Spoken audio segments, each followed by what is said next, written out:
Hello, Pod Friends. It's Matt Scott, your host of Pod Friends. And first and foremost, as we settle into this episode of Pod Friends, I just want to ask, how are you doing? How are things going? I know it's a hot summer. Some might say a hot girl summer. It just feels like a hot summer. Yeah, how are you doing? Like, take a moment, let me know. Maybe shout it out loud to yourself. Maybe you want to go over to Twitter and tweet me at MattScotchyW, tagging at Hey Pod Friends to let me know how it's going. But I'm excited to have you here on this Pod Friends journey for this Pod Friends episode. And, lately I've just been reflecting on the fact that not only was the first season of Pod Friends earlier this year with 8 episodes, but also this is the 8th episode of season 2 of Pod Friends. And so everything's coming together. As you know, Pod Friends will be coming to you all throughout the CBS Survivor off season. And this interview is no exception. And so today's interview, this conversation really is with none other than LaTonya Starks, who, if you know her, hopefully you love her, because I know that I love LaTonya. I admire LaTonya, and I think that tuning into this conversation, it's no wonder why. This is really a powerful one. And as I reflected about 5 minutes into the conversation, I already was feeling the tears starting to well up in my eyes, just with how deep and real and honest LaTonya was. Just in sharing her journey and talking about growing up in the projects of the South Side of Chicago, but also about like all these other aspects of that time growing up that are, positives and negatives and shades of gray, like her relationship with her aunt BJ.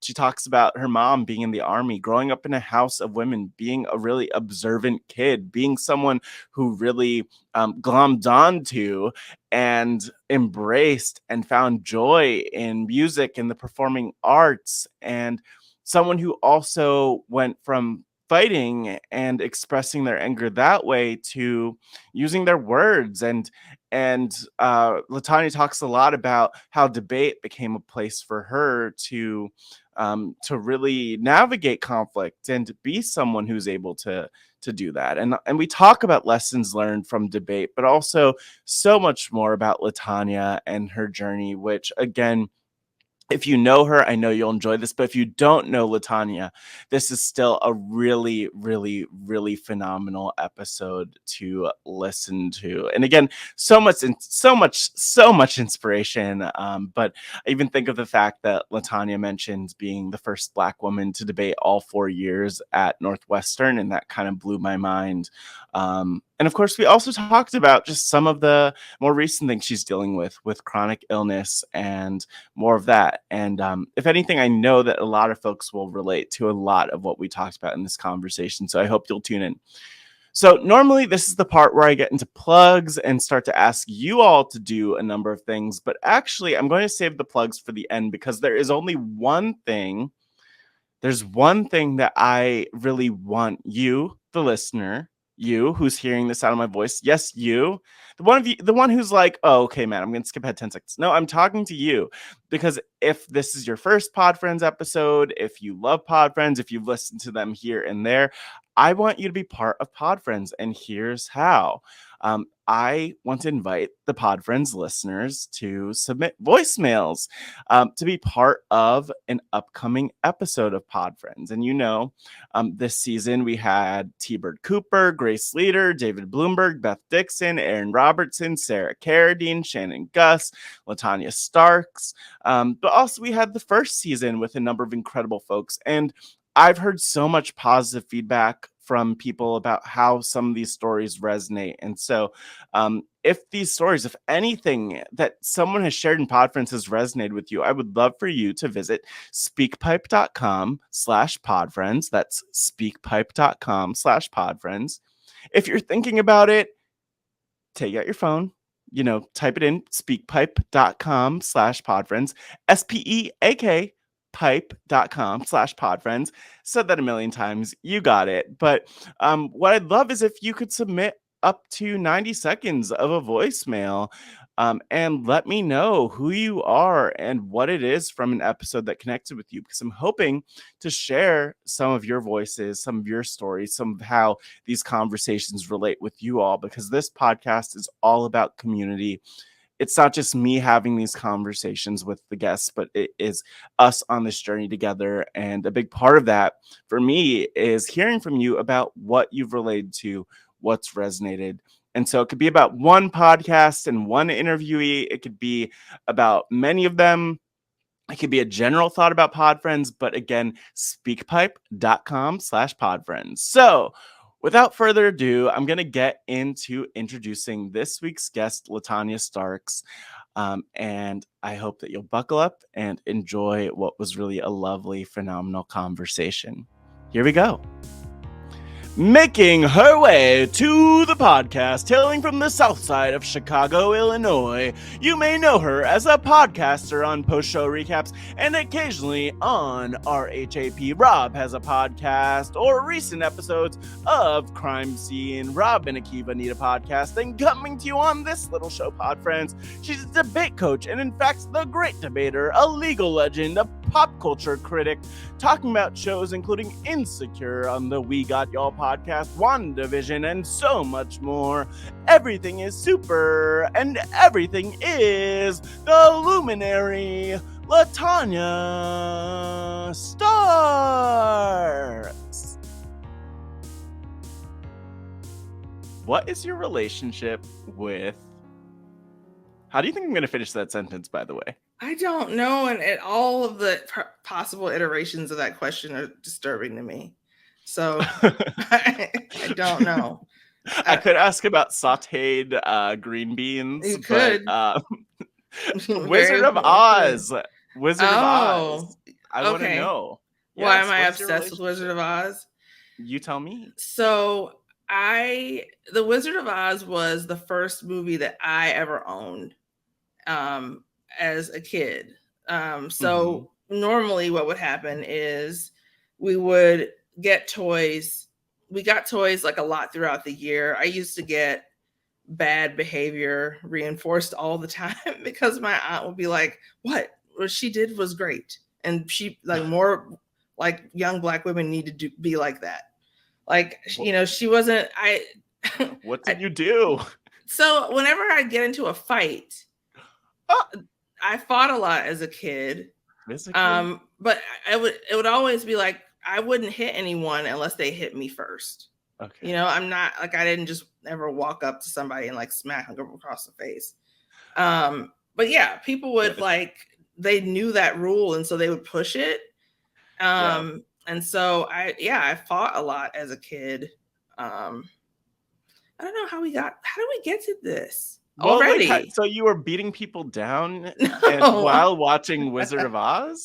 No. So no. So as a reward for winning a fight, my family were like, I'm trying to remember exactly when this was.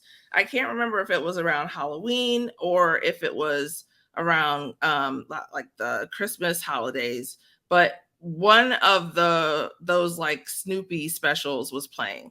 Mm-hmm. And they were like, okay, well, you can either watch this on the TV and then they unveiled this VHS tape of the Wizard of Oz for me.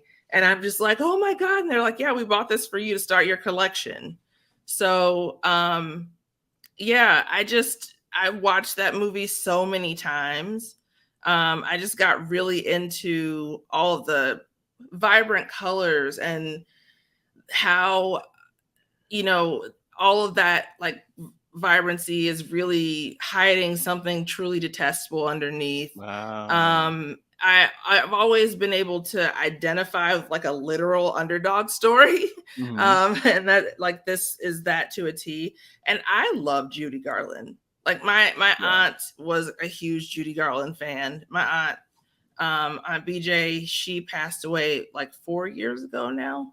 And she was, thank you. She was the one who was spearheading she's standing up for herself. Let's reinforce that behavior positively. So they would like buy me dolls or they would buy me movies, and this was the first movie I ever owned. And yeah, I know all of it. Like the songs are iconic. And then, like without the Wizard of Oz, we wouldn't have gotten the sensation that is The Wiz. Like that's just one of the coolest musicals that musical theater has to offer. And then we also got Wicked, like the whole like universe, like extended universe of this is so cool. And there were also parts of me that just, I was a spooky little kid. I went as a witch like constantly to every costume party. And for a while it would just like alternate through characters from the Wizard of Oz. Like one year I'm the Good Witch, then I'm the Wicked Witch of the West, then I'm Dorothy. And yeah, I just lived like my life according to this movie. And I don't really love the fact that I've seen some pretty convincing evidence that this is a movie that was supposed to technically keep women in the home, so that they would know where their place was, and there's no place like home for, like depressed housewives who are smart and can't do anything because it's the time that they live in. So I was like, oh, that puts a little bit of a damper on it, but I still just really a little love this, bit. just a little bit, but I still really love the story. And I love the idea that home is a place that you carry with you in your heart and that you can make anywhere. Damn. I just feel like the interviews, like it's a wrap. I'm I know it's wow, that was deep. We just went, because I'm like, why are my the tears welling up a little bit in my eyes already it's hearing too that. Soon. But that's deep because you touched on so much there. Shout out to Aunt BJ. Aunt BJ was the best. You also like talked about like fighting and standing up for yourself there growing up, and like the way that the Wizard of Oz has such a deep, meaningful role in your life. And there's so much to unpack there, LaTonya. Damn, I'm not, look, for Pod Friends, I just sit here, I ask the questions, I let the people tell me about their lives. I'm not here, I'm like, look, I'm not Iyanla. I'm not Oprah. You're not going to fix my life? I mean, I could if you want me to. I could try. I would love that, actually. No promises. You have to sign a few disclaimers. But okay. Wait, I want to keep going with that. So, okay, when did you get this? I was going to say DVD. When did you get this VHS of The Wizard of Oz? I must have been... How old? Yeah. Maybe 6 or 7. Okay. I think.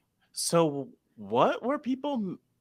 I'm kind of getting heated. Like, part of me was starting to well up with the tears when you talked about home. The other part of me, though, now I'm like, who's messing with LaTonya right now? And do I need to get a flight to Chicago to beat somebody up? Because look, this is Pod Friends, but we could be Pod Enemies real quick for LaTonya.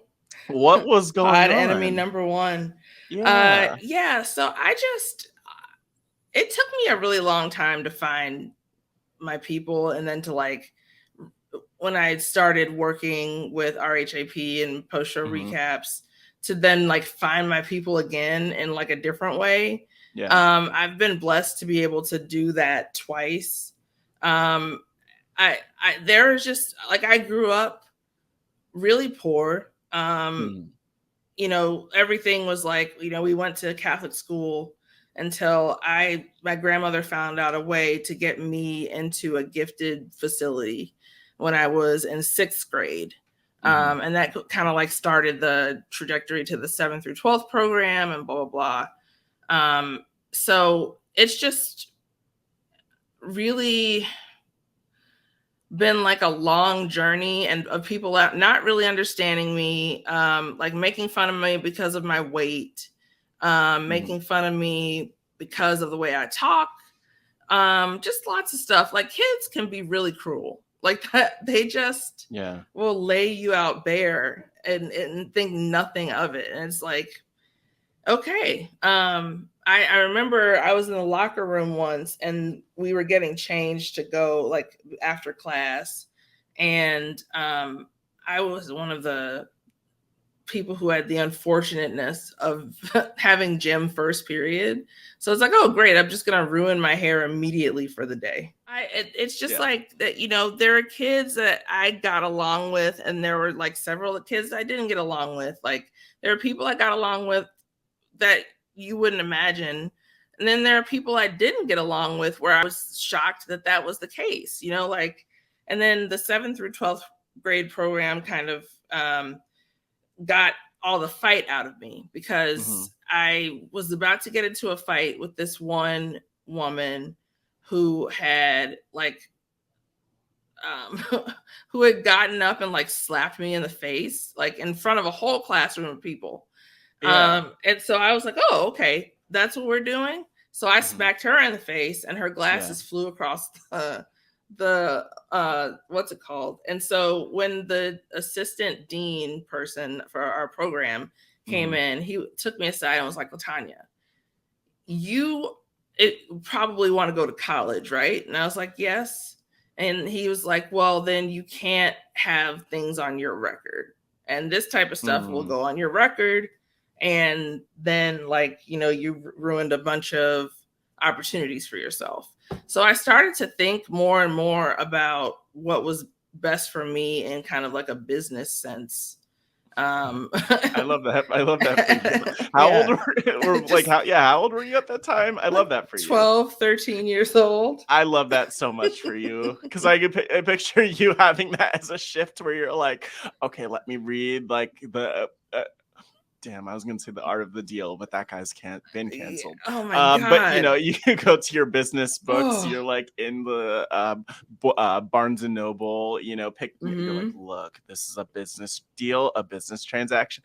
But like what impact did that shift have, and what did that shift look like for you? Because it sounded like you didn't slap too many people after that. Yeah. So I had to learn to control the anger issues that I had. And I just kind of started thinking about, you know, where I was going to go to school, like what college would be like, when am I going to get to go? I could have gone at 15 because all I had left after my sophomore year was all I needed was an art credit and I could have graduated. But I was afraid to go to college that young.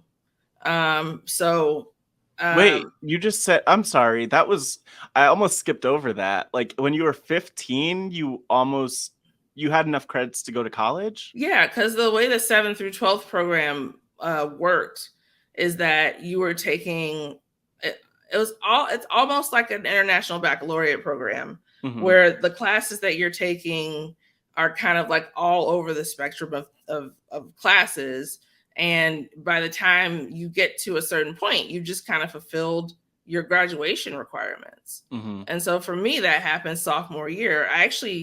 One of the women in my class did go to college at 15.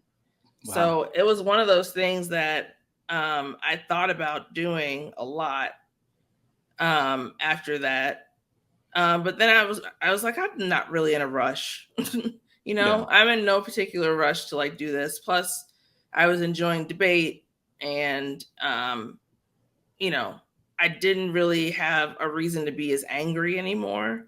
So I think that because when you're angry, I really do think that you attract that back to you in some kind of way. And then it just kind of, you feel put upon, like everything in the world is coming down on you at the same time. And, you know, you're just like, why does this always happen to me? You know, or you could choose to think that maybe, you know, you're putting yourself in situations where you are allowing the same patterns to occur over and over again. It just so happens that the stakes are higher each time. So, you know, just just wanted to make sure that I had the opportunity to go to college, because my mom went to nursing school. She did not go to college. My dad did not go to college either. So Yeah. I was the first person in my like immediate family to go to college. Wow. So that was Yeah. really cool. That Yeah. part I was like, I'm looking forward to like this being a thing, and that it was almost kind of that goal that kept me going. And I also cared so much about debate. Like Mhm. it was just me truly being a nerd, but feeling like I had finally met people who understood me on some level, even more molecular than the way that most people understand me. Yeah. So yeah, it's just been it was like a bit of a wild ride, just trying to like make sure I was calm enough to like get through the day and like not go off on somebody or like try to Yeah. start a fight with somebody. Mhm. But also people just got better at just leaving me alone, because they started to realize that Yeah. like I was going to fight back, and that I was more persuasive than they were. So I just an I love optics thing, really. yeah. Wow. Yeah, there's so much there, and like there's so much to dive into, but it's interesting because number one, I know a lot of people could relate to what you like could relate to that feeling of being really angry. I mean, especially at this time in our world. It's just easy to be really angry. And the way that I relate to that, I think, is that I experience this where as angry as I could be, like I've always lived in and grew up like as I've mentioned to you, growing up in like North Jersey, where I grew up, 15 minutes from Newark, but also in schools that were like primarily white. My high school was like an all boys high school with like 6%, maybe 1,000 of us, but like 6% of us were black, but also like you're really like, oh my gosh, are there more than one of us in a room at one at a time? Basically, it doesn't come up. And even now in the work that I do, I'm like so often the only one of me in the room that like there are just those microaggressions or macroaggressions, we'll call them for now. But like people real like things that really like piss you off. And it's like, what do you do and how do you process all of that is something that's like tough to figure out. And I'm like already fascinated by this thing of like you going from physically fighting to then like really getting good at using your words to in conflict with people.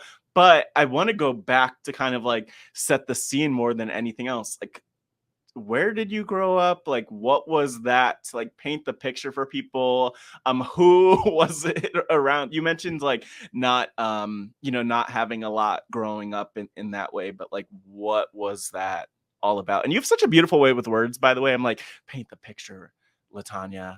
I'll like take it in. I'll draw the picture as you paint it. It's great. You're the nicest person in the world, so I expect you you to say nothing less than that.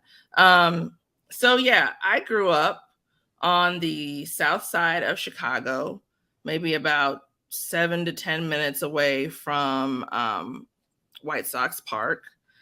We lived in housing projects on 35th and Ellis, and yeah, I I ended up in Chicago, being born in Chicago and not say in Germany, um, where I was conceived.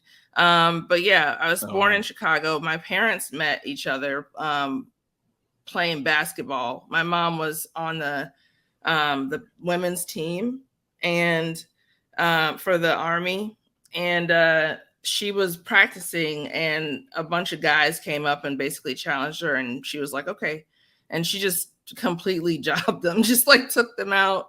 And so that's how my parents met, and I guess they both enjoyed tremendous challenges. as, in terms of like who they wanted to be a mate. But yeah, my mom called my grandmother, who's actually my great aunt. So my mom's aunt, but I've always called her Granny. Right. And she asked if she could, she told her that she was pregnant. She said she didn't really want to go back to Mississippi because all of the people on my mom's side are from Mississippi. Everybody on my dad's side is either from Tennessee or Alabama. So yeah, basically grew up in a household of women, like really strong women. Like my grandmother was basically the head of household. So, she ended up saying yes. She got the kids that were living with her at the time. So like her, my aunt BJ, I think was 19 when I was born. And I was actually born on her birthday. Oh, wow. Yeah. So we used to celebrate our birthdays together all the time. It's every birthday I've had without her. It's just felt surreal because we used to, that was our thing. Like, she would have, I just think about how she would have hated Game of Thrones and how it ended, but she would be really excited for like House of the Dragon and, like drinking champagne or Prosecco with me, just like enjoying life. So yeah, it was my mom, my grandmother, my aunt, and then two other aunts that lived with us in this apartment. And then one of my aunts had a baby, and I think I am maybe 3 years older than he is. And then my sister was born. I'm 4 years older than she is. So just like someone who I'm like I grew up in Chicago. I'm pretty loyal to my family. Like I'll do pretty much anything, and almost to like a mafia level kind of trust. Oh, wait, no. Just like I can't. Just in case. Yeah. Look, that's good to know. It's good to know. Yeah, I just like don't ever go against me, or anyone from the family in public again. Just things like that. But yeah, we grew up like we had like a really fun childhood. I remember just roller skating everywhere and like always having the corner store people like give us little popsicles and stuff when we would go in with our little quarters. It was just like, we were in the projects, but there was like a sense of community, I think, that formed in having to try to thrive in those types of circumstances that, brings people closer together. To the point where you're kind of surprised when some of them start to take a step back from you. But yeah, just a Chicago girl, South Side Chicago girl. Later moved to the far South Side of Chicago. I think we moved when I was about 8 to the far South Side. Or I went to Morgan Park High School for their 7th through 12th grade program. And graduated from there, and then went to Northwestern, which still is a really big part of my life to this day because I work there. Yeah, it's so interesting too to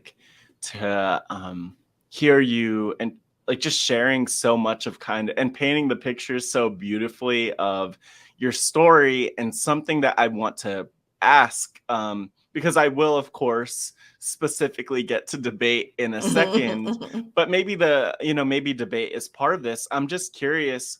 Well, actually, no. Let me let me like very clearly state why I ask this, because, and I really will first say, and this is 1000% true, and I say it all the time, but like I really, really love the people who listen to this podcast. And I don't even mean just Rob as a podcast, like I do, but like I really love the people who listen to Pod Friends, because like it takes a lot to sit down and just like listen to someone's story, and that shows that you want to get to know them and you appreciate them and value them. But more specifically, as two Black people having this conversation, I also recognize that sometimes it's easy for people to look at us as like victims, or look at us and like see the negative of it. And I'm like curious if there are, because you did point to like so many beautiful things within the experience growing up, but like just very specifically, I'm curious if there's like anything that you found was like just super really beautiful and a source of joy from your experience growing up. If debate's the answer to that, then that's great. But I wanted to kind of just give you the space to speak to the joy also in the joy or the superpowers you kind of found in that time growing up in the South Side of Chicago and then the far South Side of Chicago. I'll say that for me, so debate really kind of entered my life. And the way that my relationship to it has like evolved and changed so much. But I don't know if that's like the formative thing that has made me happy. I remember being happiest, like, you know, rehearsing for a dance recital or rehearsing for a play, because I did musical theater, or actually like getting to put on the play and like showing people what you've been working on for like a month in rehearsal is so fun. And I just remember my whole family came to that kind of stuff. Like, you know, my mom like did her best. She was a nurse, and, you know, she was also still in the Army. So, you know, most of the caretaking that happened with me got shifted to my grandmother, who became my legal guardian. So yeah, like we had a lot of like problems growing up, but I think the way that like I didn't know, and I'm an observant person, it just speaks to how wonderful people are who love you, because they try to shield you from anything that might hurt you, especially at that young of an age, you know, like talking 7, 8 years old, even like into your teenage years. You know, it's just a tough time for finding source of joy in anything. But yeah, I remember roller skating up and down the corridors of the like patio kind of area when we were living in the projects, and there just being like these wrought iron gates on one side, like fences to keep us in like a certain square position. And, you know, like it's one of those things that you know, I think about finding a source of joy. I think about like music, and I think of dancing, and I think of my whole family showing up to see me like be a terrible actress, and it's like a, you know, a yodeler. What? Only able to yodel. That's what the musical theater I did was all yodeling. Well, that's exactly what I was going to ask too. Like, what productions were you in? What were you doing? If you feel like yodeling on this podcast, you are more than welcome to. Believe me, the people love the performance. So I'm sure. No, so I've not warmed up my voice because I'm an amateur. No, so the first musical theater production I did for the Beverly Arts Center, which is still a place of fine arts things. and arts. Yes. It's a I finer feel like things you were club. looking for the synonym. I Fine was. Things Club. It's a finer I things club. appreciate synonyms. Yes. So the first thing I was cast as the lead player in Pippin. Ooh. Yeah. Then I was in Snoopy, which Oh, is a whole musical. like the It's offshoot of Charlie Brown. uh-huh. I was in a Charlie Brown musical, by the way. So Really? Which I one? was. It was You're a Good Man, Charlie Brown. It was That's like the when one I that people know was. the most. Yeah, it was when I was, I think, in the maybe the 7th grade. Mm. I was one of those characters. I don't even remember anymore, Yeah. LaTonya. It's been a minute. Yeah, it's been a while. But like Yeah. I loved acting. Mm-hmm. And it's not that debate was not that happy place. It's just that with college, there are so many things that can be a happy place. you Mm-hmm. know, it can get overwhelming at times too. I didn't Yeah. really realize that I suffered from depression and anxiety until I went to college. Yeah. Like I did not want to be there anymore. I thought that I would be all cool and calm and like, oh, it's only it's only like an hour and a half drive back to your house. And I was just like, I don't want to do this anymore. I I want to quit. Like I'm not good anyway. So like what does it matter? And it does matter. Like it matters to me that I can say that I was the first Black woman to debate for all 4 years. Wow.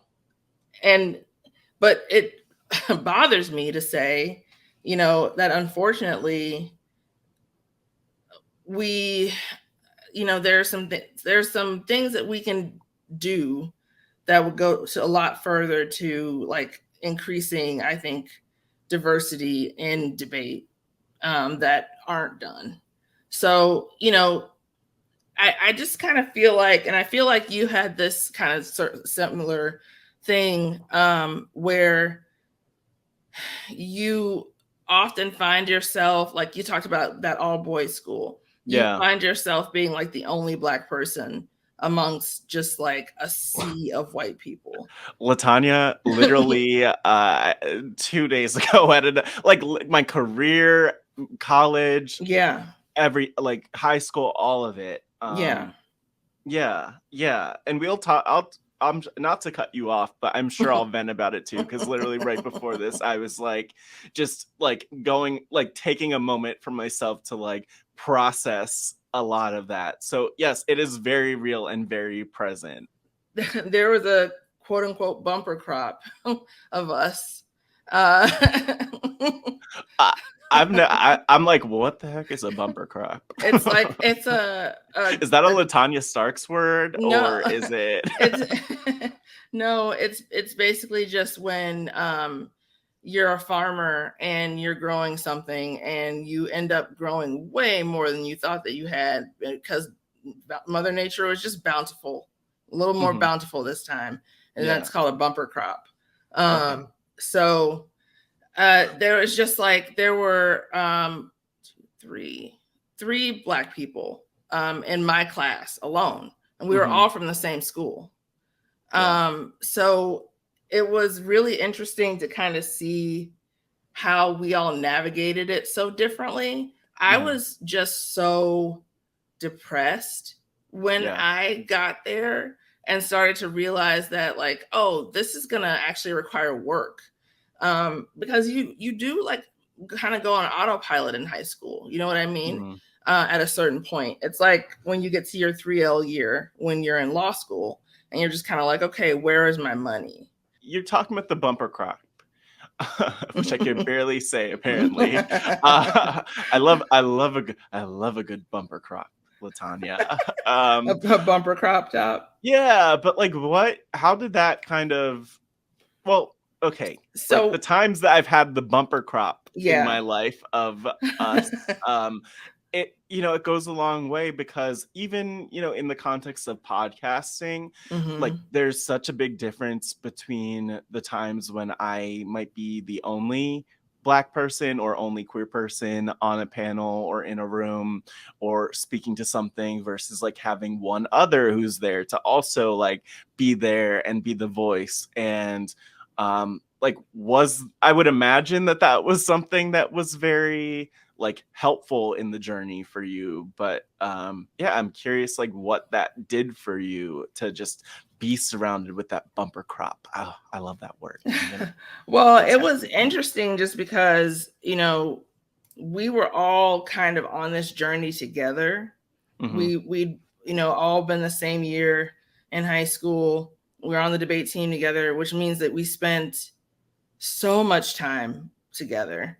Like basically debate is like having a 40-hour a week job when you're in college.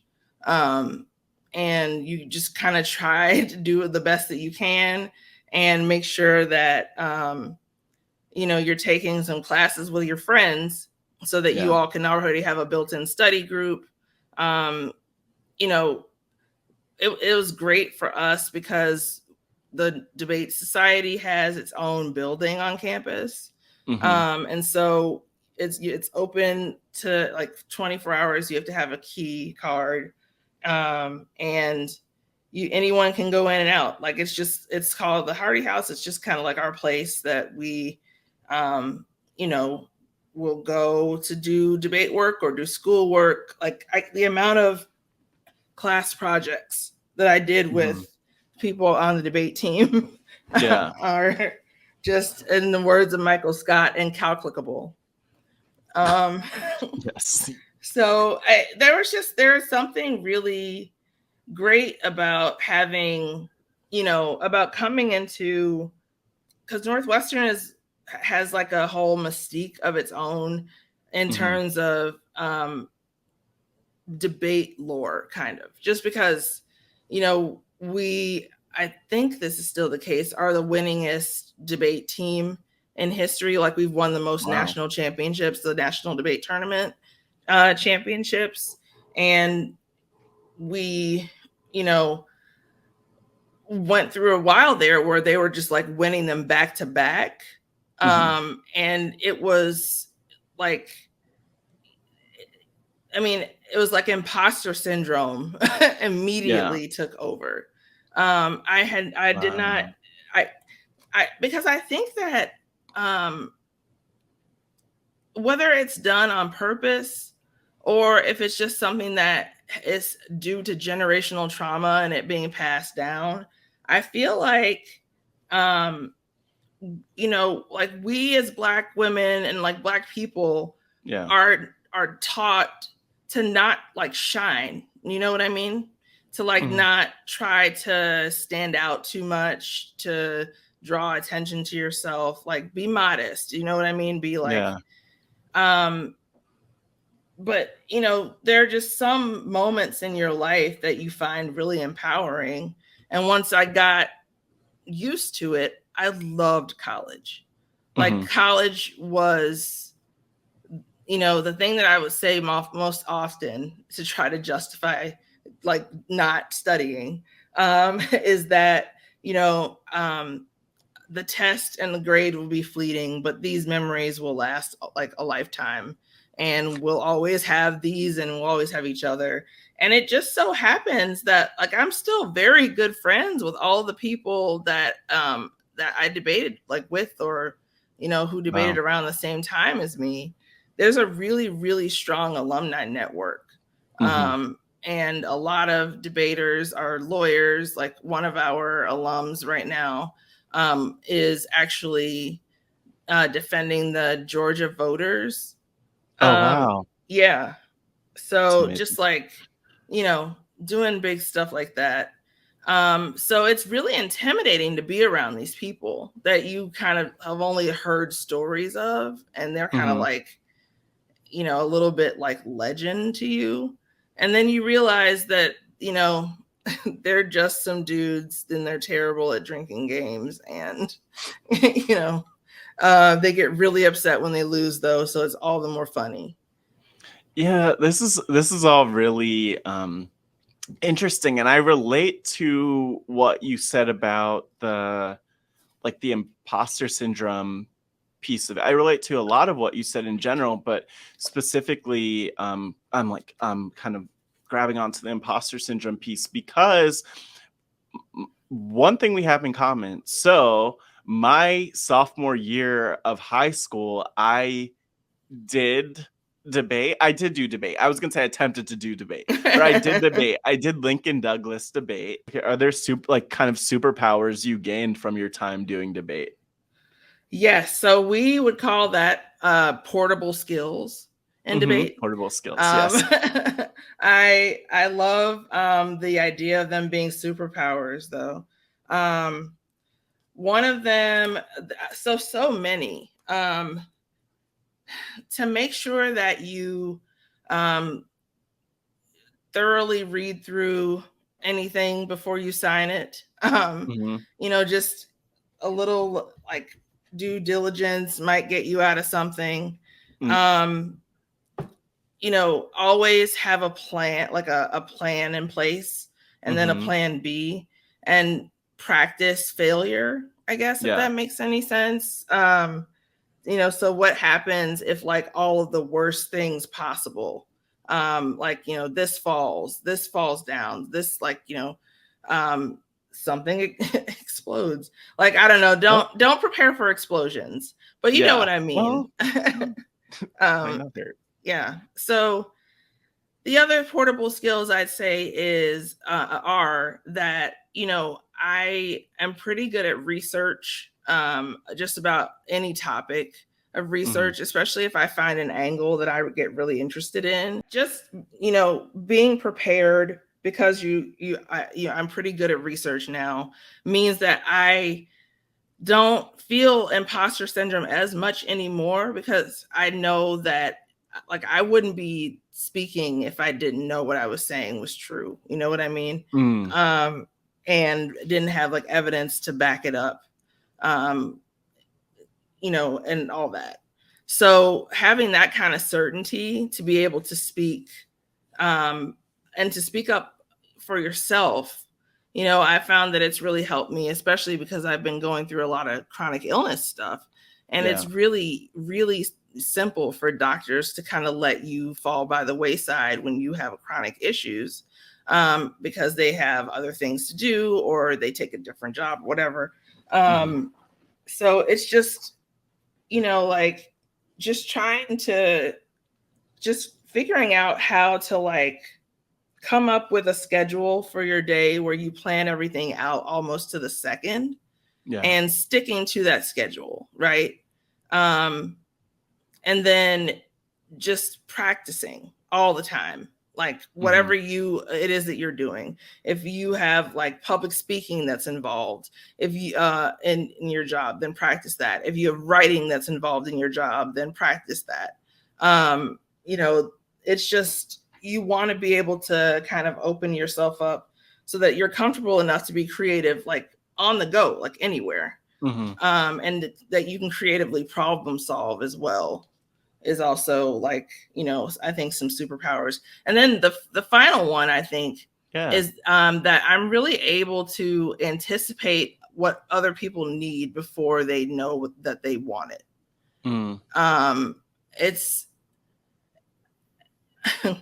It's like one of those things where my old debate coaches would refer to it as situational awareness. So just generally realizing that there are people around you, like the world exists, and it's not just you in your own head. So you got to kind of pay attention and make sure that, everything that you like want to do is getting done. And, so yeah. And I think I'm pretty good at working a crowd too. And that's definitely a debate thing, because sometimes you have more than one judge. You have like three, anywhere from 3 to, I've seen like a 13 judge panel or something like that. And yeah, so you like really learn what people like in terms of like what arguments they'll listen to and cling on to, what they don't like, and they'll feel like you spent some extra time like preparing for them. just because it's like a personalized beatdown that you're delivering. You know. I love that, and I think that it's one. I appreciate you so much, just like sharing that, because it's really helpful, like helpful context and information. One thing I want to ask though, just to give you a chance to brag, is whether it's like I like whether it's podcasting or anything else where you've kind of worked a crowd. Is there any moment you're most fond of, like, ooh, I really beat down that crowd personally, / worked that crowd personally? Like, is there anything a moment where you're like, ooh, that was badass, me working the crowd? I was announcing our speaker awards for our Northwestern O&L Kuhn Memorial Tournament that we do every year now at the beginning of the season. And, like, there are just some names that you can't pronounce. There are some names I cannot pronounce. Sometimes that name is my own. But, I just can't do it. And so I have to like apologize in advance to make sure that they understand that I really apologize to them for like what I'm going to do to their name.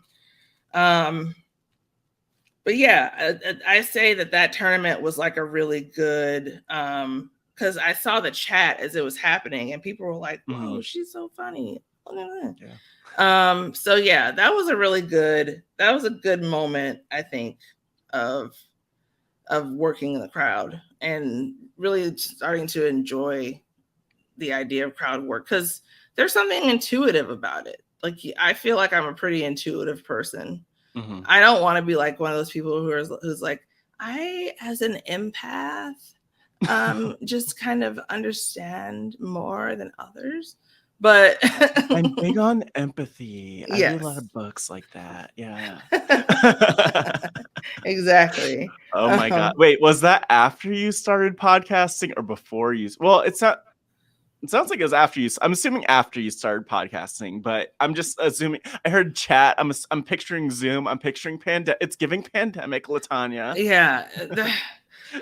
Man, the pandemic really did a number on me. Ugh. LaTonya, I would love to know more about how you became involved in RHAP and post-show recaps. Okay. What was your journey to it, just discovering it even as a listener? And then how did you actually become a podcaster? Okay, so I have been a fan of post-show recaps and and RHAP for several years now. I basically started Westworld right when it was. I watched it like when it first aired. I just felt like I wanted to be more involved. Like I would write in, and sometimes my questions would get chosen, and that would be so cool to like hear somebody like interact with me from post show recaps or RHAP, to the point where I have like been starstruck. Like when we first were doing the auditions for class of 2020, I was like, I know all of you. Oh my God. Because there was like 25 people on that Zoom. That's what I'm saying. There were so many people. By the way, an aside/a side note is that there were like 9 people on my Zoom call too. So it was probably like either the same day that we had our audition or something similar. Yeah. But some people really, I found out, got away with like 2 people in their interview or 3 people in their interview. So I don't know what that was about, but you and me had like 10 people at least judging us. But yes, you were starstruck in the interview. Yeah. So what did you do? So actually, I've heard this story before where you talked about watching a whole damn season of Survivor. Yeah. Winners at War, just to get ready for this, which I'm like, look, LaTonya is good at research as well. Imagine I forgot who I'm talking with. That's not my name. That's not my name. LaTonya Starks. LaTonya Starks. It was like a portmanteau of your love, research, and LaTonya Or was Starks. it a Natalie portmanteau? You don't do that to me. Oh my gosh! So the fakest laugh I've No, ever it's heard in not. my No, life. it's not. He just You're went like, full Jimmy Fallon no, on me. it's not fake. It's not fake. You broke me a little bit with that one because I wasn't ready for it. You know what it is? I also didn't take a deep breath, so Yeah. I'm catching my breath now. But you Okay. were, woo, okay. So you were So in there with the people, and you talked about Survivor and the other things, but you were so yeah. starstruck. So I was listening to a Top Chef podcast, and that's when I heard about the competition happening, and I was like, okay, well, should I do this? You know, I was just getting over COVID. I was teaching debate camp that summer as well. So on my lunch break, I just kind of put myself on tape and talked about what I liked about Top Chef, and then I sent it off, and I guess they liked it, and then I got the email from Sam Moore, and had the interview with like 25 different people on the Zoom call, and you know, everybody just seemed really chill, really relaxed. Like the atmosphere seems like it's good. You know, so yeah, everybody was like great, and I kind of like, I was just like, I really should have asked for a different prompt, shouldn't I? Because I just decided to watch this random season of Survivor and then comment on like kind of basically have a whole stand-up set about about like, you know, just how ridiculous life is. I'm like really grateful that I get to have the journey and that I get to, you know, my interests are so varied that I could do a podcast about just about anything. So, yeah, some of the highlights that this is certainly one, I have to say. I love the way that you've been building up buzz on social media for the show, and I think that the marketing campaign that you're running is just really good. So yeah, getting to sit down with you and talk. I am really proud of the work that we did for Insecure for the final season. That was a bit of a juggernaut of a season where it's wild. It's ridiculous. So yeah, other highlights with both Josh and Antonio. We did a Ted Lasso podcast together. I'd been listening to, like, those two are the people who got me into post-show recaps and RHAP because I was looking for a Westworld podcast, and I actually had 4 different Westworld podcasts. That's how into that show I was, season 1. But then I also realized that they covered Mr. Robot. And I was like, okay, this is perfect. Like, you know, so I wrote down a little bit of material and went into the audition, and thankfully they liked me, because I would have been really upset if they had said no. Oh my gosh. It would have been bad. Wow. So. Yeah, you probably would have been like, sorry, not listening anymore. Just I'm kidding. Traumatized by that experience. Thank you for letting me put myself out there and not responding well to it. Yeah, exactly. I'm just projecting, but no, but project away, because it all makes sense to me.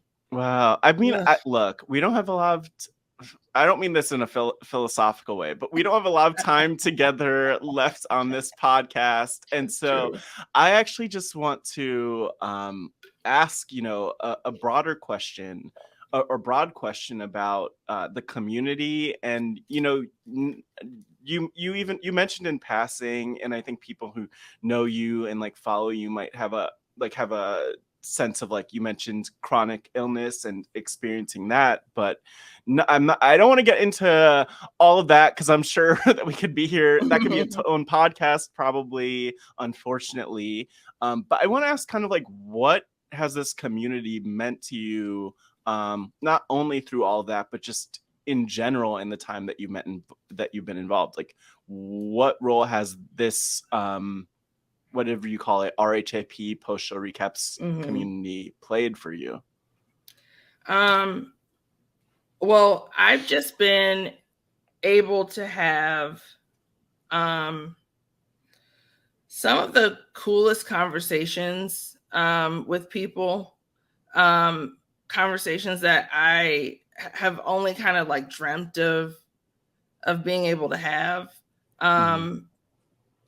You know, and then to like sit down and kind of have someone who wants to actually like question you about what you think about your life. Wow. Like, so that someone cares enough to, like, you know, sit down and just ask, you know, let's get down to the ABCs of you, you know?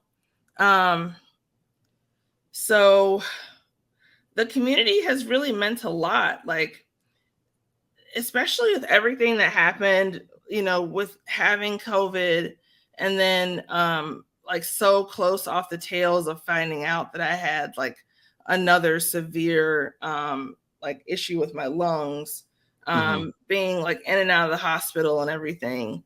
Like, I feel like I need to distract myself from something happening in the hospital, I can just hop on the Discord and be like, who wants to watch, you know, whatever movie?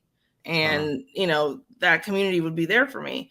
Specifically, just like with the podcasters, I honestly, I've never met people that I care about more. Just like, other than my family or like deep close friends, that friendships I've had forever, like, you all just understand me so much more than most people in my life understand me. Like, I don't feel like, you know, if I ask for something, I never feel like out of line for doing so, or, you know what I mean? Like, it's just like everybody's been so supportive. And I don't know, I've just really enjoyed the camaraderie. It's like brought me back to when I was like young and growing up, and how it's like us against the rest of the world, and like nobody was going to be able to mess with us. But now knowing that like there are other people who would be willing to help me, or like, you know, just to be there to like listen to me if I need to vent about something. Yeah, that's pretty great. And like the fact that, you know, we tend to, I think, attract like a smart listener. You can end up having some really great conversations on the Discord. You know, just about really anything, anytime. Like, you name it, and there's like an opportunity for you to talk about it on the Discord, basically. So yeah, it's just, and you all as like my like fellow podcasters have just been so accommodating of me. It's really tough to live with chronic pain and like other chronic health issues. You know, you're tired, like overly tired very quickly.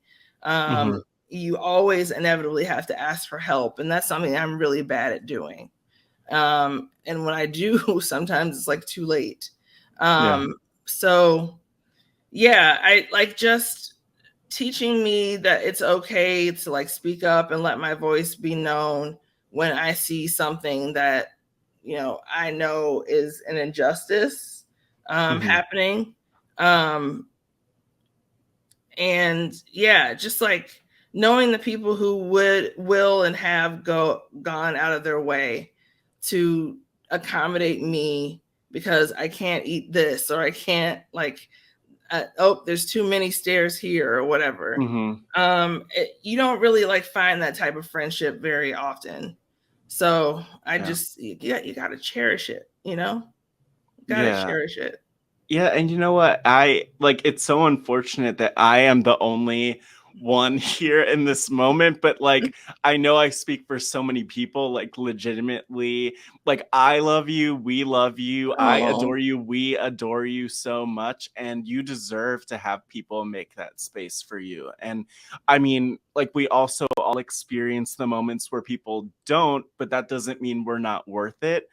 And I think oftentimes we just need people to affirm that and remind us of that also. So yeah. you're amazing, and we could be here forever. And I would, if time was unlimited, I would like message people and be like, "Get on here, let's all get on here." I know. But I would love to that's like, see everybody. yeah, I know. Seriously, I feel like there's, and I think that the thing is, like, we continue to be part of this community. We continue to have opportunities to connect. So that's the amazing thing about it. But I want to ask LaTonya one of my final Hmm. questions, kind of as we sort of wrap up, that I love to ask people is, Oh. I always ask that if your life was a book or documentary, what would the title be and why? And I feel like there's so many titles in there, but I don't know if you have a title off the top. I wouldn't be surprised if you did, though. um, You're probably like mid documentary or no, like mid book writing at this as we speak. You're like just flipping through the pages. uh, I take a lot of notes. We love it, I and I've been you taking a have note of each receipts. of each question just because I I want to love make that. sure Yeah. that I am providing some kind of answer because my brain doesn't work anymore. I'm Yeah. old and now I have to wear an arthritis sleeve. Look, Um, look. so yeah. Shout out to you. Shout out to you for the arthritis sleeve. Mhm. It's cool. It's I a guess fashion it could be accessory. arthritis sleeve, fact or fiction. I don't know. That was ridiculous. I mean, if that's it, yeah, I was gonna say I don't know if if that captures it. Yeah, but Yeah, I don't know. top off the Maybach, the LaTonya Starks story. Top off the Maybach, the LaTonya Starks. I mean, there's so many titles though. I feel like, and if any others come to mind, I'm not gonna pressure you to give an answer because I feel like there's so much that's just self-explanatory from you. And on the wrestling wrap up once in a while, it used to happen more than it does now, but someone would say a big word, and I would always say that's a LaTonya Starks word. And so um, it's real. There are lots of words that could make a title of your book or documentary, and I'm gonna let that be open to interpretation. I don't want people to limit you to whatever title comes up. But then again, topping off the main back is pretty good. Top Pretty off the good. Maybach. I want to give you the final word, LaTonya, like for the people here. Anything you want to say, anything you want to put out there into the world, the floor is yours. Thank you, wonderful, wonderful people, for listening to this because I can't imagine who would want to listen to this. It's just, I have the and, same damn thought all the time. no, I just mean No. not because of you. Like No, you're I the know what you saving mean. grace. Like I understand if people come to see Matt, and then the guests are just like a happen and also random, you know. Too kind. Too kind. No, but you know, I always appreciate the opportunity. You know what I mean? Mm-hmm. And it's really nice to have me on. And I would love to come back. We'll make it happen. It'll Um, happen. Sit I on the guess, Pod Friends couch. yeah, I guess if you all want to know some stuff I'm promoting, Oh, um, yeah. I've What are you got, up to? yeah, I've got some Blackbird on Apple TV Plus. I'll be joining that Ooh. podcast with Ariel and Grace coming up soon. Mm-hmm. You can find me right now as the latest in the crime scene feed. Yes. So crime scene RHAP, where we talk about the girl in the picture, which is a whole mess. I was So listening to that all over the place, but yeah, beautiful job right. breaking it down. Yes. And that was the way it was set up. It was really weird. Mm-hmm. I was just on the Westworld podcast with Joshua Mm-hmm. and The Michael. Wiggler, Yeah, the Mike Wiggler Bloomberg. Bloom. Yeah, Mike Bloomberg. Mike Bloom, Uh, creator of this lotion that I just happen to have sitting next to me. oh, Bloom by Olivia Grace, not to be uh-huh. confused with Olivia Jade. Yes. So there's that. And then I just also released an Emmys podcast for Yes. post-show recaps with Grace and with Jess. Mm-hmm. So we got that coming up. We got a couple other projects that are coming up down the line that I can't talk about yet. But if you Ooh. want to know them as soon as I can talk about them, because you know how I am, I have to share. Mm-hmm. Then you should follow me on Twitter at LK Starks. That is at LK Starks. And yeah, say hello. Stop on by virtually. Please.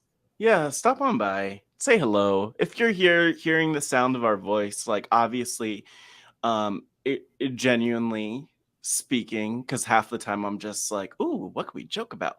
But like genuinely speaking, one, LaTonya, thank you so much for this conversation and being Oh, part of it, but also to the people listening, let us know that you're listening. Let us know, you'll know where to find me. You know where to find LaTonya, and just like it means a lot that you're here on this journey. So tweet us, let us know, and let us know why this matters to you. But thank you so much, LaTonya. You're the greatest. And thank you thank for being a you. pod friend. Ooh, I worked in my closer. You did it. Bam. Look at that. Woo! Thank you, everybody. Thank you, pod friends, for tuning in and getting to this point of the episode. Wasn't that a phenomenal conversation with LaTonya? I really, as I said, as we were talking, I love LaTonya, and I know so many people do, and I think it's no wonder why. And if you listen to this point, it really means so much to us, because it is really a privilege to have your time and your attention, and we recognize that, but we also recognize that not everyone gets to this point. It's really special that you're here listening, and I don't take that for granted. I know LaTonya doesn't either. And so if you're listening, let us know. Hit us up, as LaTonya mentioned, at LK Starks on social media. You could reach me at Matt Scott GW on social media, at Hey Pod Friends. But also, more than anything else right now, I would love again to invite you to submit a voicemail up to 90 seconds about something that's resonated with you, especially from this season of Pod Friends with T-Bird, Grace Leader, David Bloomberg, Beth Dixon, Aaron Robertson, Sarah Carradine, Shannon Gus, LaTonya, or even from the first season. Let me know. I haven't really had the chance to hear from folks in voicemail form about Pod Friends and what it means. And so if there's a story that's resonated, if there's something you've learned along the way, a lot like Rob and Akiva on RHAP lately, on Rob and Akiva Need a Podcast, leave that voicemail at speakpipe.com/podfriends. And check out the show notes for so much more of what you could do and how you can be engaged with the podcast. But I want to remind you to subscribe, leave those 5 stars. Please leave a review to keep the lights on, keep the show going. Rob has a website.com/podfriendsfeed.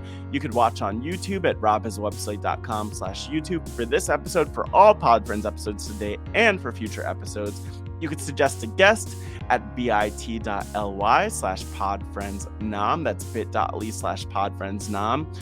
And again, check out those show notes for more of what you can do to engage with the podcast.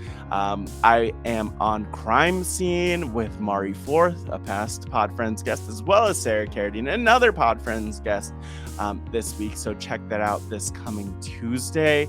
And keep an eye out. Again, follow me, Matt Scott GW, on social media for more on what I'm up to, including Survivor Philadelphia Head vs. Heart, where this Tuesday is episode 2. Am I still there? Was I the first one out? Check out the series to find out, and check out the link in my bio at Matt Scott GW for more.